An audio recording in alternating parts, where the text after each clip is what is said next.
Good morning students, Radhe Radhe.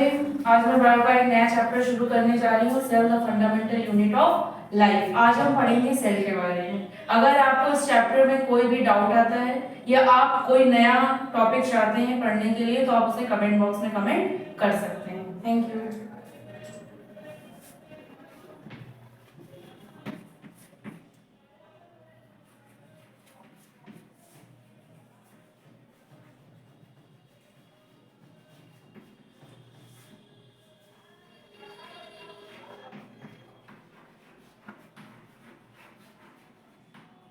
Cell the fundamental unit of life, ये chapter का नाम है। इसमें हम पढ़ेंगे सेल के बारे में। अगर हम बात करें सेल की, तो हमारी बॉडी की जो सबसे बेसिक यूनिट है, बेसिक स्ट्रक्चरल और फंक्शनल यूनिट, वो है सेल।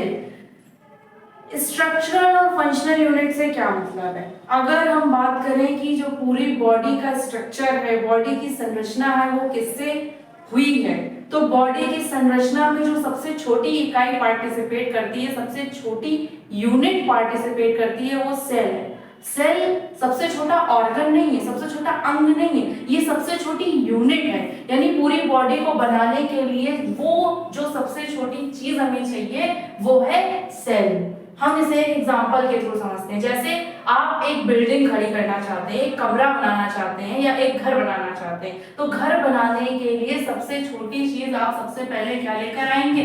सबसे पहले लेकर आएंगे ईंट। जब कई सारी ईंटों को आपस में आप जोड़ देंगे तो एक दीवार बनेगी। जब कई सारी दीवार आपस में जुड़ जाएंगी तो उससे कमरा बनेगा। अगर हम इन्हीं कमरों को एक सिस्टमैटिक वे में अरेंज कर दें तो घर का निर्माण होता है। ठीक उसी तरीके अगर हमें शरीर का निर्माण करना है, हम शरीर का निर्माण करना चाहते हैं, तो सबसे छोटी यूनिट जो चाहिए वो होती है सेल। इन्हीं सेल को अगर हम आपस में कंबाइन करते जाएं, कई सारी सेल जब आपस में कंबाइन होती हैं तो वो टिश्यू का फॉर्मेशन करती हैं। जब कई सारे टिश्यू आपस में कंबाइंड होते हैं तो कई सारे टिश्यू मिलकर ऑर्गन बनाते हैं। ठीक है, ऑर्गन जैसे कि बात करें हार्ट, किडनी, लिवर एक्सेट्रा, अगर हम इन्हें एक सिस्टमैटिक वे में अरेंज कर दें तो बॉडी का फॉर्मेशन होता है।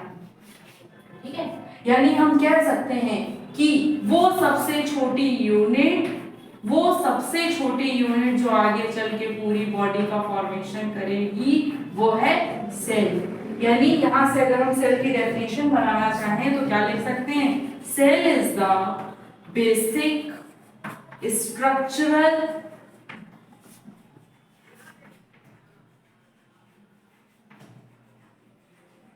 And functional unit of life, functional unit of life।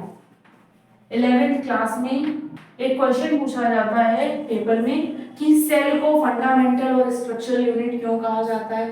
क्यों? सेल ही बेसिक स्ट्रक्चरल और फंडामेंटल यूनिट है लाइफ की। तो उसके पीछे का क्या कारण है? अभी आपने समझा कि अगर हमें बॉडी का फॉर्मेशन करना है तो बॉडी के फॉर्मेशन करने के लिए सेल जरूरी है। तो सेल को स्ट्रक्चरल यूनिट कहने का यही मतलब है कि सेल ही वो सबसे छोटी यूनिट है जो आगे चल के पूरी बॉडी का फॉर्मेशन करेगी। यानी हम कह सकते हैं कि जितने भी ऑर्गेनिज्म हैं हमारे आसपास, जितने भी ऑर्गेनिज्म प्रेजेंट हैं, वो किसके बने हुए हैं? वो बने हुए हैं सेल के। All organisms are made up of cell. तो ये हो गया पहले क्वेश्चन का आंसर कि बेसिक स्ट्रक्चरल यूनिट क्यों है? क्योंकि जितने भी ऑर्गेनिज्म हैं वो सब सेल के बने हुए हैं। दूसरा क्वेश्चन अराइज होता है इसे फंक्शनल यूनिट क्यों कहा गया है? तो हमारी बॉडी की जितनी भी बेसिक एक्टिविटीज हैं, जितनी भी बेसिक एक्टिविटीज जैसे कि डाइजेशन, रेस्पिरेशन, एक्सक्रिएशन, रिप्रोडक्शन, ये सारी एक्टिविटीज सेल के अंदर होती हैं। इसीलिए इसको basic fundamental unit of life कहा गया है। And all the basic activities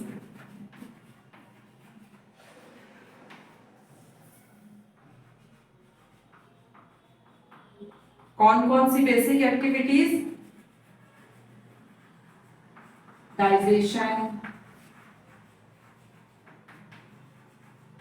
respiration, excretion, reproduction,